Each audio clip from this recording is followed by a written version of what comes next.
आपका para NEET YouTube channel पर स्वागत है। इस चैनल पर हम एनसीईआरटी बुक डिस्कस करते हैं।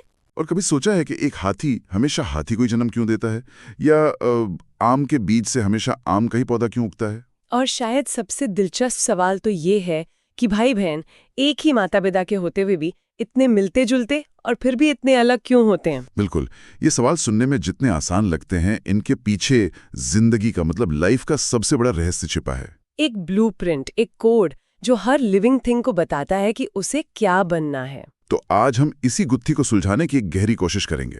और हमारी इस कहानी के हीरो हैं ग्रेगर मेंडल, एक ऐसे शख्स जिन्होंने मटर के साधारण दानों से जिंदगी के इस छुपे हुए कोड को क्रैक कर दिया था। हाँ बिल्कुल, आज हम जेनेटिक्स की दुनिया में उतरेंगे।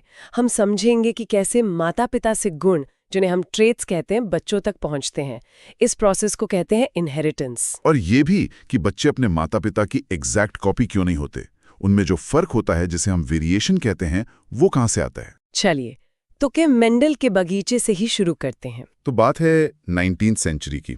ग्रेगर मेंडल, जो पेशे से एक पादरी थे, अपने मठ के बगीचे में मटर के पौधों यानी पीसम सेटिवम के साथ कुछ एक्सपेरिमेंट्स कर रहे थे। अब पौधे तो सदियों से उगाए जा रहे थे, पर मेंडल के काम में ऐसा क्या खास था जिसने मॉडर्न जेनेटिक्स की नींव रख दी? देखिए, मेंडल का जो अप्रोच था, उनकी सोच, वो उस जमाने के लिए बिल्कुल रेवोल्यूशनरी थी। रेवोल्यूशनरी कैसे? ये शायद पहली बार था जब कोई बायोलॉजी की प्रॉब्लम को सुलझाने के लिए मैथ्स और स्टैटिस्टिक्स का इस्तेमाल कर रहा था।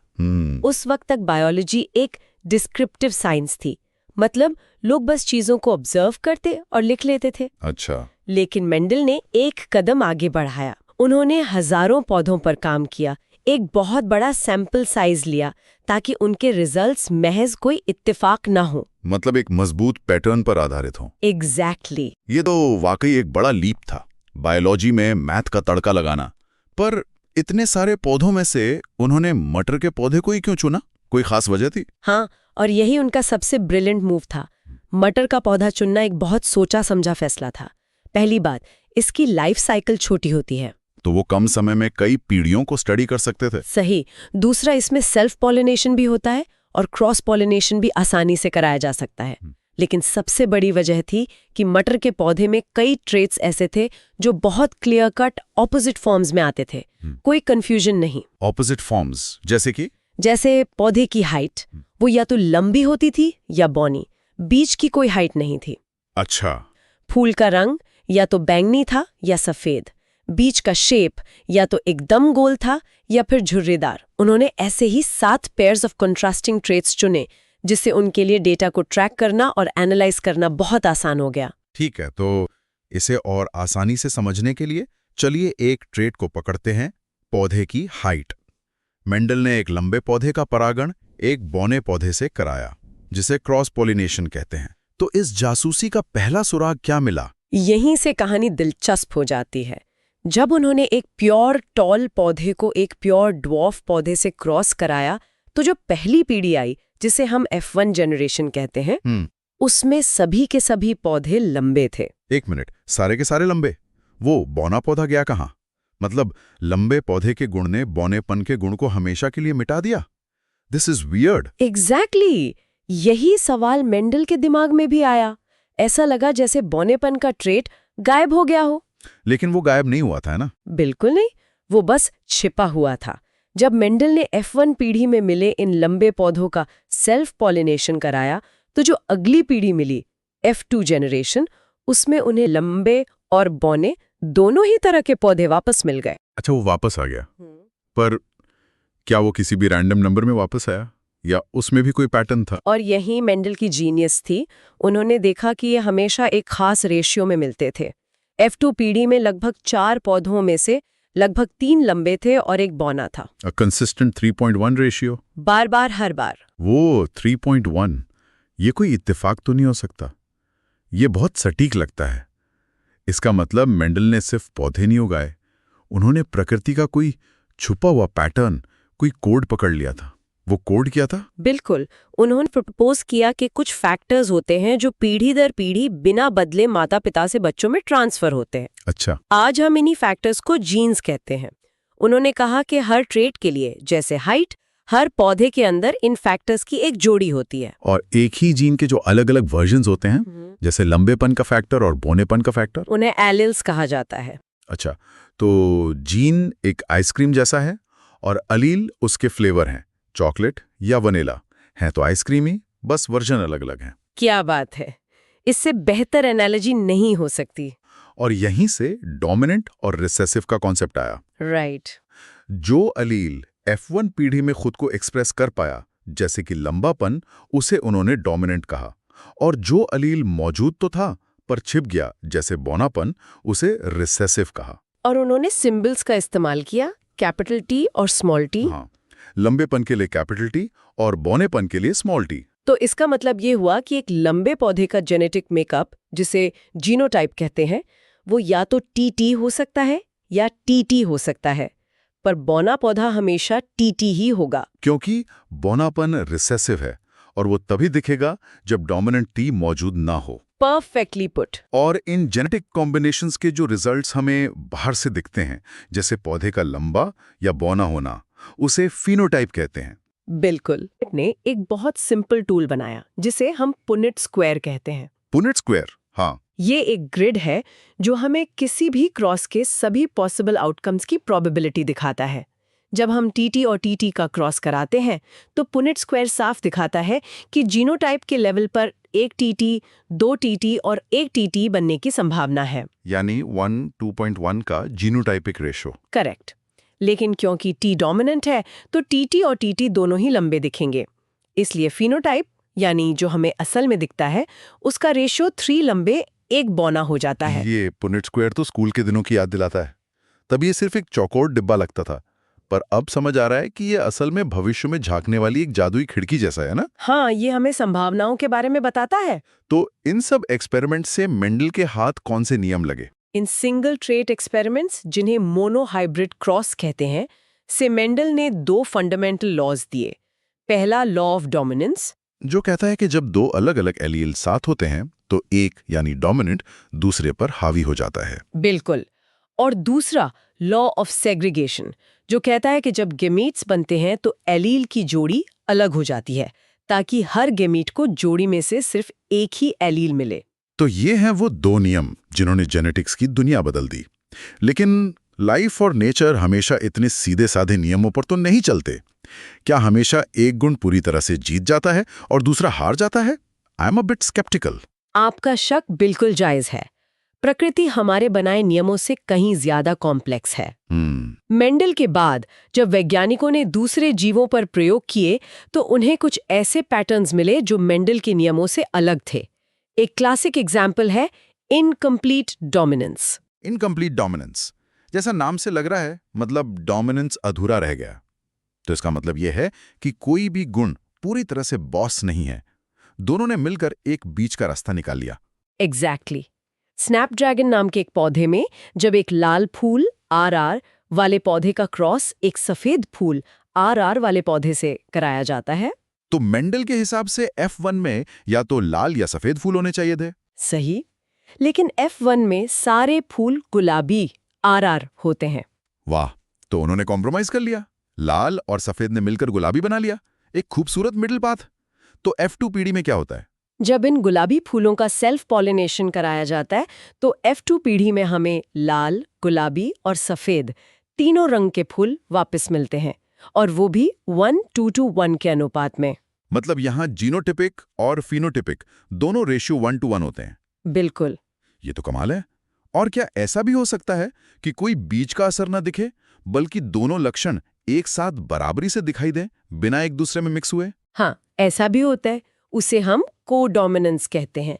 इसका सबसे बेहतरीन उदाहरण है हम इंसानों का ABO ब्लड ग्रुप सिस्टम। ओ, हमारे ब्लड ग्रुप्स। हाँ, हमारे ब्लड ग्रुप को जीन I कंट्रोल करता है, जिसके 3 एलील है, IA, IB और I। IA और IB दोनों I पर डोमिनेंट है, लेकिन जब किसी व्यक्ति के पास IA और IB दोनों एलील एक साथ होते हैं तो उसका ब्लड ग्रुप AB होता है। सही। तो इसका मतलब ये नहीं कि A और B मिलकर कोई नया C ब्लड ग्रुप बना लेते हैं। वो दोनों ही अपना अपना काम कर रहे हैं साइड बाय साइड। हाँ, दोनों खुद को पूरी तरह एक्सप्रेस करते हैं। वाह, तो मेरा AB ब्लड ग्रुप असल में मेरे अंदर दो अलग-अलग पहचानों का सबूत है, जो दोनों एक साथ अपनी-अपनी बात कह रहे हैं। ये तो जेनेटिक लेवल पर टीम वर्क हो गया। बिल्कुल, ये कोएग्जिस्टेंस है, कॉम्प्रोमाइज नहीं।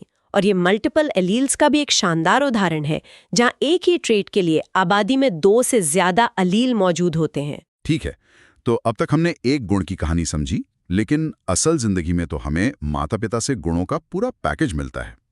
क्या मेंडल ने इस उलझे हुए पैकेज को भी सुलझाने की कोशिश की? क्या एक गुण का मिलना दूसरे को प्रभावित करता है?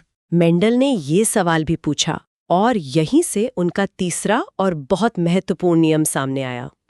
उन्होंने एक डाई हाइब्रिड क्रॉस किया। मतलब दो ट्रेट्स को एक साथ स्टडी किया। हाँ, उन्होंने एक ऐसे पौधे को लिया जिसके बीज गोल और पीले थे, दोनों डोमिनेंट ट्रेट्स, जीनोटाइप RY, और उसका क्रॉस एक ऐसे पौधे से कराया जिसके बीज झुर्रीदार और हरे थे, दोनों रिसेसिव, जीनोटाइप RRYY। ओके, तो F1 जनरेशन में तो लॉ ऑफ डोमिनेंस के हिसाब से सारे बीज गोल और पीले RRYY ही हुए होंगे। करेक्ट। असली जादू तब हुआ जब उन्होंने इस F1 पीढ़ी का सेल्फ क्रॉस कराया। अगर ये दोनों ट्रेट्स एक दूसरे से जुड़े होते तो F2 में सिर्फ 2 तरह के बीज मिलने चाहिए थे, गोल पीले और झुर्रीदार हरे, पर मुझे लग रहा है कि ऐसा नहीं हुआ। कहानी में एक और ट्विस्ट था। बिल्कुल, F2 पीढ़ी में सिर्फ 2 नहीं बल्कि 4 अलग-अलग तरह के फिनोटाइप्स मिले। 4? गोल पीले और झुर्रीदार हरे तो थे ही, पर 2 बिल्कुल नए कॉम्बिनेशंस भी बने, गोल हरे और झुर्रीदार पीले। और ये हमेशा एक खास 9.3.3.1 के रेशियो में मिलते थे। ये नए कॉम्बिनेशंस कहाँ से आ गए? इसका क्या मतलब है? इसका मतलब ये था कि इन दोनों ट्रेड्स की इनहेरिटेंस एक दूसरे से पूरी तरह इंडिपेंडेंट थी। अच्छा। और इसी ऑब्जर्वेशन से मेंडल ने अपना तीसरा नियम दिया, लॉ ऑफ इंडिपेंडेंट असॉर्टमेंट। ये नियम कहता है कि जब 2 ट्रेड्स एक साथ इनहेरिट हो रहे हों तो एक ट्रेड के एलील्स का सेग्रीगेशन दूसरे ट्रेड के एलील्स के सेग्रीगेशन पर कोई असर नहीं डालता। आसान शब्दों में, बीज का रंग पीला होगा या हरा, इस बात का बीज के शेप की इनहेरिटेंस पर कोई इफेक्ट नहीं पड़ता। वो अपनी अपनी राह चलते हैं। बिल्कुल सही। वाह, तो हमने मटर के एक साधारण से बगीचे से शुरुआत की और बात हमारे अपने ब्लड ग्रुप और जेनेटिक मेकअप तक पहुंच गई। ग्रेगर मेंडल का काम वाकई में मॉडर्न जेनेटिक्स का फाउंडेशन है। एब्सोल्युटली। उनके 3 नियम, डोमिनेंस, सेग्रीगेशन और इंडिपेंडेंट असॉर्टमेंट, आज भी आनुवंशिकता को समझने के कोर प्रिंसिपल्स हैं। भले ही हमने बाद में इनकम्प्लीट डोमिनेंस और को डोमिनेंस जैसे एक्सेप्शंस और कॉम्प्लेक्सिटीज को खोजा है, लेकिन वो फाउंडेशन मेंडल ने ही रखा था। तो जाते जाते हमारे श्रोताओं के लिए कोई अंतिम विचार जिस पर वो और सोच सकें। स्रोत में एक और बहुत दिलचस्प कॉन्सेप्ट का जिक्र है, प्लेयोट्रॉपी। ये वो सिचुएशन है जहां एक ही जीन एक से ज्यादा दिखने में अनरिलेटेड ट्रेट्स को कंट्रोल करता है। एक जीन और कई काम? हाँ, जैसे मटर में एक ही जीन है जो बीज की शेप को भी कंट्रोल करता है और बीज के अंदर स्टार्च ग्रेन के साइज को भी। तो श्रोता इस पे विचार कर सकते हैं, हम इंसानों में ऐसे कौन से लक्षण हो सकते हैं जो हमें देखने में तो बिल्कुल अलग अलग लगते हैं, लेकिन हो सकता है कि पर्दे के पीछे उन्हें एक ही सिंगल जीन कंट्रोल कर रहा हो। ये एक बहुत ही इंटरेस्टिंग सवाल है। ये जेनेटिक्स की उस गहराई को दिखाता है जिसे हम आज भी एक्सप्लोर कर रहे हैं। अगर आपको ये डिस्कस अच्छा लगा हो तो प्लीज परानीट चैनल को सब्सक्राइब करें नेक्स्ट लेक्चर के लिए। Thank you for watching. NEET YouTube channel पर स्वागत है। इस चैनल पर हम NCERT बुक डिस्कस करते हैं। आज की चर्चा की शुरुआत वहां से करते हैं जहां मेंडल की कहानी एक तरह से रुकी थी। हमारे पास जो सामग्री है वो जेनेटिक्स की उस दुनिया के बारे में है जो मेंडल के काम को दोबारा खोजे जाने के बाद सामने आई। बिल्कुल, आज का मकसद ये समझना है कि वंशानुक्रम या इनहेरिटेंस का भौतिक आधार क्या है। एग्जैक्टली। मेंडल ने फैक्टर्स की बात की थी, पर वो थे क्या, कैसे काम करते थे? इसका जवाब 19वीं सदी तक तो नहीं मिला था। आज हम उस सफर को देखेंगे जहां वैज्ञानिकों ने कोशिका के केंद्रक यानी न्यूक्लियस के अंदर झांका और वंशानुक्रम के रहस्यों को उजागर किया। तो सबसे पहला सवाल, मेंडल का काम 1865 में प्रकाशित हुआ, पर 1900 तक उस पर किसी ने ध्यान क्यों नहीं दिया? देखिए, इसके कई कारण थे। पहला तो उस समय कम्युनिकेशन इतना तेज नहीं था, तो उनका काम ज्यादा लोगों तक पहुंच ही नहीं पाया। और दूसरा शायद ये कि उनका आइडिया उस समय के लिए कुछ ज्यादा ही नया था। बिल्कुल, उनका ये विचार कि फैक्टर्स जिन्हें हम आज जीन्स कहते हैं वो अलग अलग इकाइयां हैं, ये उस समय की ब्लेंडिंग इनहेरिटेंस की धारणा के बिल्कुल खिलाफ था।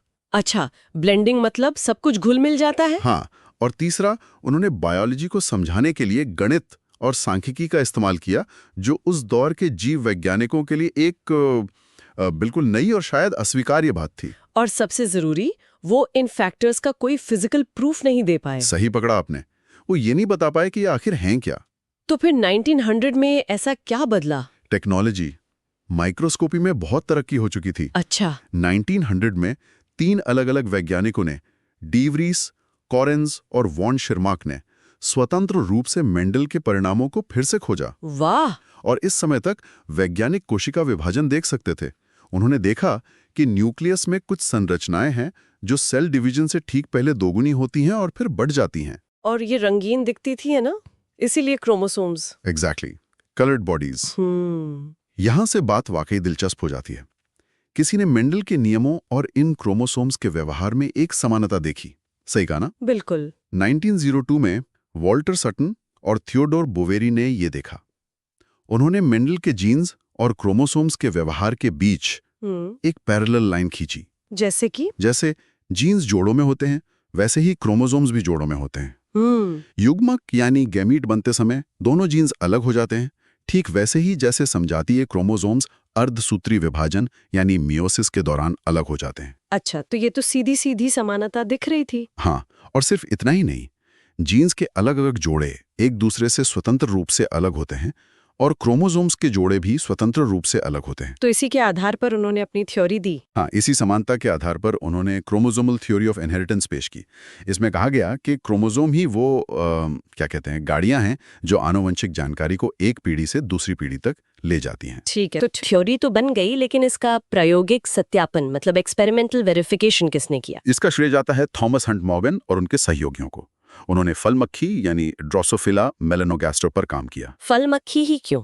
क्योंकि एक तो उन्हें प्रयोगशाला में आसानी से उगाया जा सकता था। हाँ। उनका जीवन चक्र सिर्फ 2 हफ्तों का होता है और एक ही मीटिंग से बहुत सारी संतानें पैदा होती हैं। मतलब डेटा बहुत जल्दी और बहुत सारा मिल जाता था। बिल्कुल, और नर मादा को आसानी से पहचाना जा सकता था और उनमें कई आनुवंशिक विभिन्नताएं थीं जिन्हें कम शक्ति वाले माइक्रोस्कोप से भी देखा जा सकता था। और मॉर्गन ने अपने प्रयोगों से क्या खोजा? मॉर्गन ने लिंकेज और रिकॉम्बिनेशन की खोज की। उन्होंने ड्रोसोफिला में डायहाइब्रिड क्रॉस कराए, जैसे मेंडल ने मटर में किए थे। अच्छा। उन्होंने पीले शरीर और सफेद आंखों वाली मादा का क्रॉस भूरे शरीर और लाल आंखों वाले नर से कराया। लेकिन F2 पीढ़ी में उन्हें मेंडल का 9.3.3.1 अनुपात नहीं मिला। ऐसा क्यों हुआ? क्योंकि जिन 2 जीन्स का वो अध्ययन कर रहे थे, शरीर का रंग और आंखों का रंग, वो दोनों एक ही क्रोमोसोम पर स्थित थे, X क्रोमोसोम पर। ओह, तो मतलब वो आजाद नहीं थे। नहीं थे। जब जीन्स एक ही क्रोमोसोम पर मौजूद होते हैं तो वे एक साथ अगली पीढ़ी में जाने की प्रवृत्ति रखते हैं। इसे ही लिंकेज या सहलग्नता कहते हैं। लेकिन आपने रिकॉम्बिनेशन भी कहा। हाँ, क्योंकि लिंकेज के बावजूद कभी-कभी नॉन पेरेंटल जीन कॉम्बिनेशन भी बनते हैं, जिसे रिकॉम्बिनेशन या पुनर्योजन कहते हैं। अच्छा। मॉर्गन ने पाया कि कुछ जीन्स बहुत मजबूती से जुड़े होते हैं, जिन्हें टाइटली लिंक्ड कहते हैं, जैसे पीले शरीर और सफेद आंखों वाले जीन, जिनमें सिर्फ 1.3% रिकॉम्बिनेशन हुआ। जबकि कुछ जीन्स ढीले जोड़े होते हैं, लूजली लिंक्ड, जैसे सफेद आंखों और छोटे पंखों वाले जीन, जिनमें 37.2% रिकॉम्बिनेशन हुआ। और उनके एक छात्र ने इसी जानकारी का इस्तेमाल करके कुछ कमाल किया था, है ना? हाँ, उनके एक छात्र अल्फ्रेड स्टर्टवेंट ने इस जानकारी का इस्तेमाल किया और बताया कि रिकॉम्बिनेशन की फ्रीक्वेंसी को जीन्स के बीच की दूरी मापने के लिए इस्तेमाल किया जा सकता है। वाह, यहीं से जेनेटिक मैपिंग की शुरुआत हुई। बिल्कुल। तो इसका मतलब ये है कि जेनेटिक्स उतनी सीधी-सादी नहीं है जितनी मटर के पौधों में दिखती है। कुछ गुण ऐसे भी होते हैं जो बस 2 विकल्पों में नहीं आते, जैसे इंसानों की लंबाई या त्वचा का रंग। सही कहा। इसे पॉलीजेनिक इनहेरिटेंस कहते हैं। इसमें एक गुण को एक से ज्यादा जीन्स नियंत्रित करते हैं। जैसे मानव त्वचा का रंग? हाँ, उसका उदाहरण लेते हैं। मान लीजिए इसे 3 जीन्स A, B, C नियंत्रित करते हैं। ओके। डोमिनेंट एलील्स यानी कैपिटल A, B, C त्वचा के गहरे रंग के लिए जिम्मेदार हैं और recessive alleles small a, b, c हल्के रंग के लिए। तो जिसका जीनोटाइप ABBC होगा, उसका रंग सबसे गहरा होगा। बिल्कुल। और जिसका AABBC होगा, उसका सबसे हल्का। AABBC जैसे जीनोटाइप वाले व्यक्ति का रंग बीच का यानी इंटरमीडिएट होगा। हर डोमिनेंट अलील का प्रभाव जुड़ता जाता है, जिससे रंगों का एक पूरा स्पेक्ट्रम बनता है। और क्या इसका उल्टा भी हो सकता है? मतलब एक जीन और कई सारे गुण? हाँ, इसे प्लियोट्रॉपी कहते हैं। इसमें एक जीन एक से ज्यादा गुणों को प्रभावित करता है। इसका एक क्लासिक उदाहरण है फिनाइल कीटोन्यूरिया यानी PKU नाम की बीमारी। अच्छा, ये एक एंजाइम बनाने वाले जीन में म्यूटेशन के कारण होती है। पर इस एक जीन की गड़बड़ी से कई लक्षण दिखते हैं, जैसे मानसिक मंदता, बालों और त्वचा के रंग में कमी। अब एक बहुत ही बुनियादी सवाल पर आते हैं।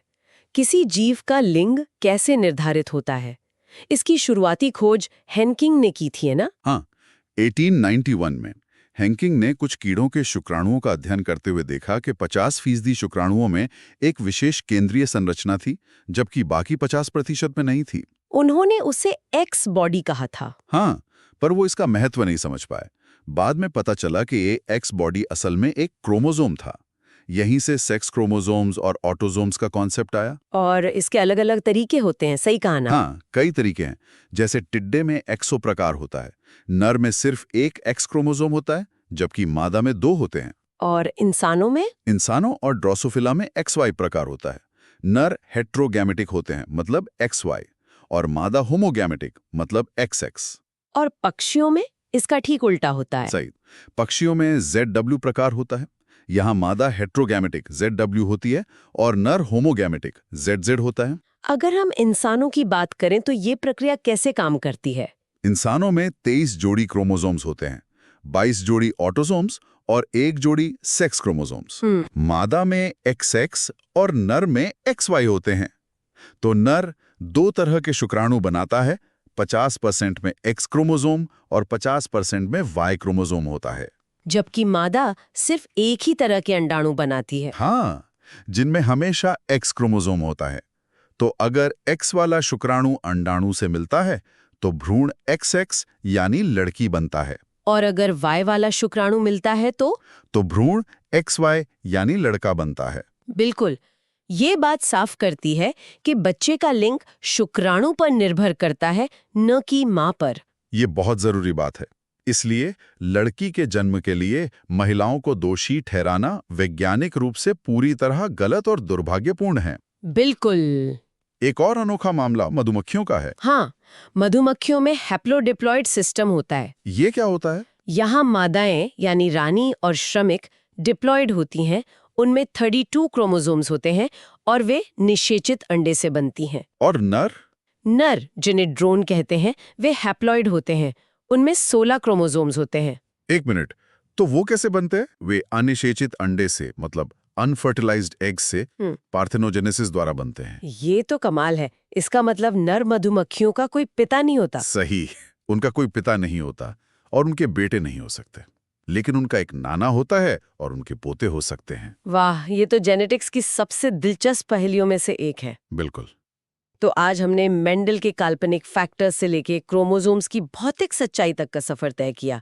हमने देखा कि कैसे जीन्स का जुड़ाव, उनका अलग होना और लिंग निर्धारण की प्रक्रियाएं काम करती हैं। और सबसे बड़ा निष्कर्ष ये है कि वंशानुक्रम एक भौतिक और यांत्रिक प्रक्रिया है जो क्रोमोसोम्स के व्यवहार पर आधारित है, लेकिन इसमें पॉलीजीनी और प्लियोट्रॉपी जैसी जटिलताएं भी हैं जो जीवन में हमें दिखने वाली अपार विविधता को जन्म देती हैं। अंत में सोचने के लिए एक विचार छोड़ते हैं। हमने मधुमक्खियों के हैप्लोडिप्लॉइड सिस्टम के बारे में जाना, जहां नर बिना पिता के पैदा होते हैं। सोचने वाली बात यह है कि ऐसे सिस्टम के विकासवादी यानी एवोल्यूशनरी फायदे या नुकसान क्या हो सकते हैं जहां प्रजाति के आधे सदस्यों का कोई पिता ही ना हो। अगर आपको ये डिस्कस अच्छा लगा हो तो प्लीज परानीट चैनल को सब्सक्राइब करें नेक्स्ट लेक्चर के लिए। Thank you for watching. NEET YouTube channel पर स्वागत है। इस चैनल पर हम NCERT बुक डिस्कस करते हैं। नमस्ते और स्वागत है इस खास चर्चा में।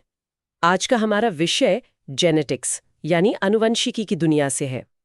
हमारे पास बायोलॉजी की एक किताब के कुछ पन्ने हैं जो जेनेटिक डिसऑर्डर्स यानी आनुवांशिक विकारों के बारे में बताते हैं। तो चलिए इसे खोलते हैं। आज हम समझेंगे कि म्यूटेशन या उत्परिवर्तन क्या होता है, पेडिग्री एनालिसिस मतलब वंशावली विश्लेषण के जरिए बीमारियों का पता कैसे लगाया जाता है, और फिर हम मेंडेलियन और क्रोमोसोमल डिसऑर्डर्स की गहराई में उतरेंगे। बिल्कुल। ये एक तरह की गहरी पड़ताल होने वाली है जो हमारे एक श्रोता की खास मांग पर तैयार की गई है। तो सबसे पहले म्यूटेशन, आसान भाषा में ये क्या है? सोर्स के अनुसार ये डीएनए सीक्वेंस में होने वाला एक बदलाव है। हाँ, मतलब जिससे किसी जीव का जीनोटाइप और फिनोटाइप बदल सकता है। जीनोटाइप और फिनोटाइप। बिल्कुल। और देखिए, ये बदलाव क्रोमोसोम के लेवल पर भी हो सकते हैं या फिर जैसा सोर्स में लिखा है डीएनए के सिर्फ एक बेस पेयर में। सिर्फ एक बेस पेयर में। हाँ, जब एक सिंगल बेस पेयर में बदलाव होता है तो उसे पॉइंट म्यूटेशन कहते हैं। इसका एक सबसे क्लासिक उदाहरण है सिकल सेल एनीमिया। और ये म्यूटेशंस होते क्यों हैं? मुझे याद है सोर्स में म्यूटाजेंस शब्द का जिक्र था। हाँ, म्यूटाजेंस वो फिजिकल या केमिकल एजेंट्स होते हैं जो म्यूटेशन पैदा करते हैं। जैसे यूवी रेडिएशन एक बहुत कॉमन म्यूटाजन है। अच्छा, तो अब इंसानों में इन आनुवांशिक बीमारियों का अध्ययन कैसे किया जाता है? मतलब हम सीधे सीधे एक्सपेरिमेंट तो कर नहीं सकते? नहीं, बिल्कुल नहीं।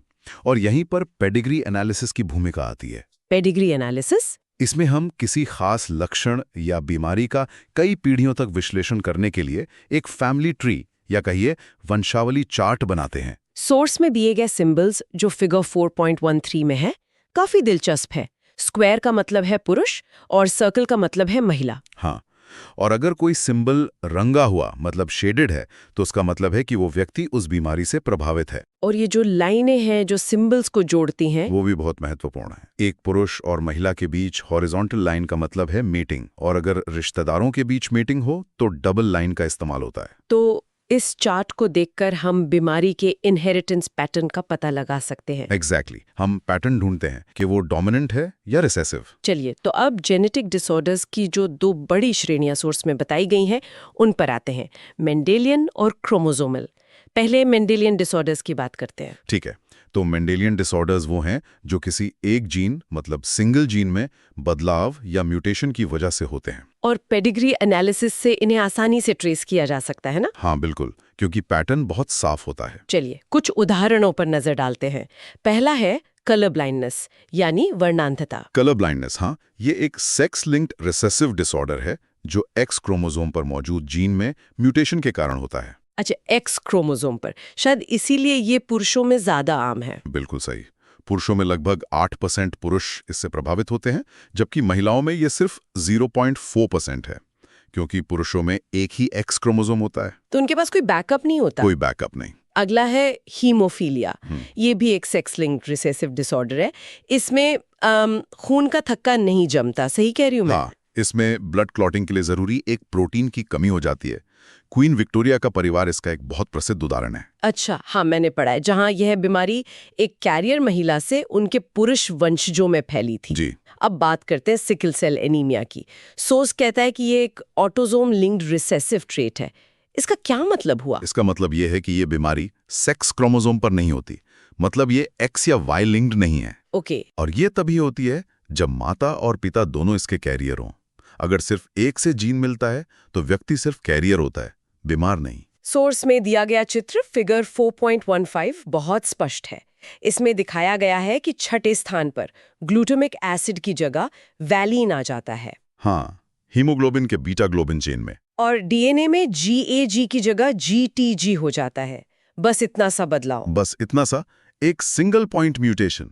और इसी एक बदलाव से रेड ब्लड सेल्स का आकार गोल से बदलकर हंसिया यानी सिकल जैसा हो जाता है। कमाल है। अगला है थैलेसीमिया। ये भी खून से जुड़ा एक ऑटोसोमल रिसेसिव डिसऑर्डर है। ये सिकल सेल एनीमिया से कैसे अलग है? दोनों हीमोग्लोबिन से जुड़े हैं। यहाँ एक बहुत महत्वपूर्ण अंतर है और सोर्स इसे बहुत अच्छे से समझाता है। सिकल सेल एनीमिया एक क्वालिटेटिव मतलब गुणात्मक समस्या है। क्वालिटेटिव? हाँ, यानी गलत तरह का हीमोग्लोबिन बनता है, जबकि थैलेसीमिया एक क्वांटिटेटिव यानी मात्रात्मक समस्या है। क्वांटिटेटिव मतलब मात्रा में कमी।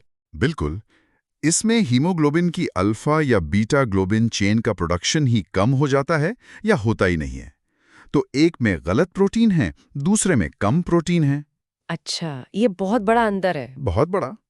तो अब आते हैं दूसरी श्रेणी पर, क्रोमोसोमल डिसऑर्डर्स। ये एक सिंगल जीन से कहीं ज्यादा बड़ा मामला लगता है। बिल्कुल, ये तो ऐसा है जैसे इंस्ट्रक्शन मैनुअल का एक पूरा चैप्टर ही या तो गायब हो गया है या एक्स्ट्रा कॉपी हो गया है। हाँ, सही कहा। ये एक या एक से ज्यादा क्रोमोसोम की संख्या में कमी, अधिकता या उनके असामान्य अरेंजमेंट के कारण होते हैं। इसे एन्यूप्लॉइडी कहते हैं। एन्यूप्लॉइडी। सोर्स में 3 मुख्य उदाहरण दिए गए हैं। पहला है डाउन सिंड्रोम। हाँ, डाउन सिंड्रोम। ये क्रोमोसोम नंबर 21 की एक एक्स्ट्रा कॉपी की वजह से होता है। एक एक्स्ट्रा कॉपी। जी, इसीलिए इसे ट्राइसोमी 21 भी कहते हैं। ट्राई मतलब 3। इसके लक्षणों में छोटा कद, गोल सिर और मानसिक विकास का धीमा होना शामिल हैं। दूसरा है क्लाइनफेल्टर सिंड्रोम। क्लाइनफेल्टर सिंड्रोम पुरुषों में होता है। ये एक अतिरिक्त एक्स क्रोमोसोम की उपस्थिति के कारण होता है। मतलब नॉर्मल XY की जगह जेनेटिक मेकअप XXY हो जाता है। XXY। तो इसका क्या असर होता है? ऐसे व्यक्ति ओवरऑल तो मैस्कुलिन होते हैं, पर उनमें कुछ फेमिनिन लक्षण जैसे गायनिकोमास्टिया यानी ब्रेस्ट का विकास भी हो सकता है। और ये लोग स्टेराइल यानी बांझ होते हैं। और आखिरी है टर्नर सिंड्रोम। ये शायद इसका उल्टा है। एक तरह से हाँ, ये महिलाओं में होता है और इसमें एक एक्स क्रोमोसोम की अनुपस्थिति होती है। मतलब नॉर्मल XX की जगह मेकअप होता है X0। X0। हाँ। मतलब एक क्रोमोसोम कम। हाँ, और इस वजह से ऐसी महिलाएं भी स्टेराइल होती हैं क्योंकि उनकी ओवरीज अविकसित मतलब रूडिमेंट्री होती हैं। तो आज हमने एक सिंगल बेस पेयर में होने वाले छोटे से बदलाव से लेकर पूरे क्रोमोसोम के घटने बढ़ने तक की ये यात्रा की। और इससे ये पता चलता है कि हमारा जेनेटिक मेकअप कितना सटीक और कितना नाजुक होता है। एक छोटा सा बदलाव भी कितनी बड़ी बीमारी का कारण बन सकता है। बिल्कुल। इसी से जुड़ा एक विचार मेरे मन में आ रहा है। सोर्स इन बदलावों को डिसऑर्डर या विकार के रूप में दिखाता है, जो वो हैं भी। लेकिन शुरू में ये भी कहा गया था कि म्यूटेशन ही वेरिएशन यानी विभिन्नता का कारण है। और वेरिएशन ही विकास यानी एवोल्यूशन के लिए जरूरी है। एग्जैक्टली। तो यहाँ श्रोताओं के लिए सोचने वाली बात यह है कि हम जेनेटिक गलतियों को बीमारी के नजरिए से देखने और विकास की प्रक्रिया के एक मौलिक हिस्से के रूप में देखने के बीच संतुलन कैसे बना सकते हैं। सही बात है। आखिर कब एक वेरिएशन एक डिसऑर्डर बन जाता है? जैसे सिकल सेल का ही जीन एक कॉपी में मलेरिया से बचाता है, पर 2 कॉपी में बीमारी बन जाता है। तो वो लाइन कहाँ है? वो लाइन कहाँ है, इस पर जरूर सोचिएगा। अगर आपको ये डिस्कस अच्छा लगा हो तो प्लीज परानीट चैनल को सब्सक्राइब करें नेक्स्ट लेक्चर के लिए। Thank you for watching.